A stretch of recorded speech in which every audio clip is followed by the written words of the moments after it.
नमस्कार, आप देख रहे हैं जीटीवी न्यू भारत। मैं हूं आपके साथ उजाला। आइए शुरुआत करते हैं आज की कुछ खास खबरों के साथ। प्रधानमंत्री संग्रहालय में आयोजित आपातकाल के 50 साल कार्यक्रम में केंद्रीय गृह मंत्री अमित शाह ने हिस्सा लिया। इस मौके पर उन्होंने कहा कि आपातकाल ने देश के लोकतंत्र की नींव को हिलाकर रख दिया था। अमित शाह ने कहा कि कांग्रेस शासन में लगाए गए आपातकाल ने लोकतंत्र के मूल सिद्धांतों को खतरे में डाल दिया। उन्होंने इसे भारतीय लोकतंत्र के लिए एक बड़ा खतरा करार दिया। गृह मंत्री ने कहा कि भारत आज दुनिया का सबसे बड़ा लोकतंत्र है और ये सम्मान लोकतंत्र में लोगों की आस्था के कारण संभव हुआ है। उन्होंने कहा कि देश की जनता ने तानाशाही को कभी स्वीकार नहीं किया। अमित शाह ने कहा कि भारत को लोकतंत्र की जननी माना जाता है। लोकतंत्र हमारी पहचान है और ये हमारे संविधान की आत्मा है। पूरे विश्व में लोकतंत्र का उद्भव हमारे देश में हुआ है।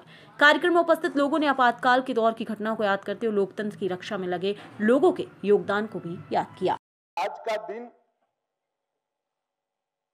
इस संगोष्ठी के लिए सबसे उचित दिन,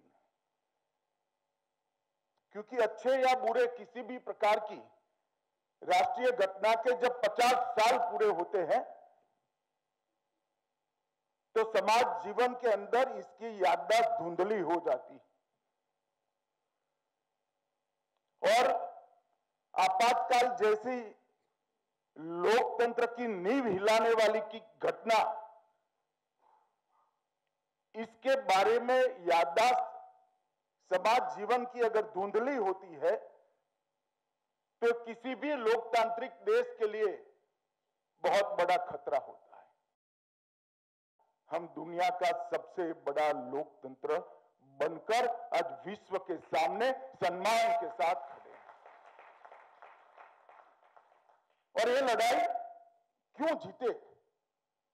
वो जीतने का मूल कारण है कि हमारे देश की जनता तानाशाही को कभी स्वीकार नहीं कर सकती, क्योंकि पूरी दुनिया में लोकतंत्र का उद्भव ही तो हमारे देश के अंदर हुआ है। एक प्रकार से भारत लोकतंत्र की जननी माना जाता है। लोकतंत्र हमारे यहां सिर्फ संविधान का स्पिरिट नहीं है, संविधान का स्पिरिट तो है ही, परंतु संविधान निर्माताओं ने जनता के स्पिरिट को संविधान के अंदर शब्दों में व्याख्यायित करने का काम किया है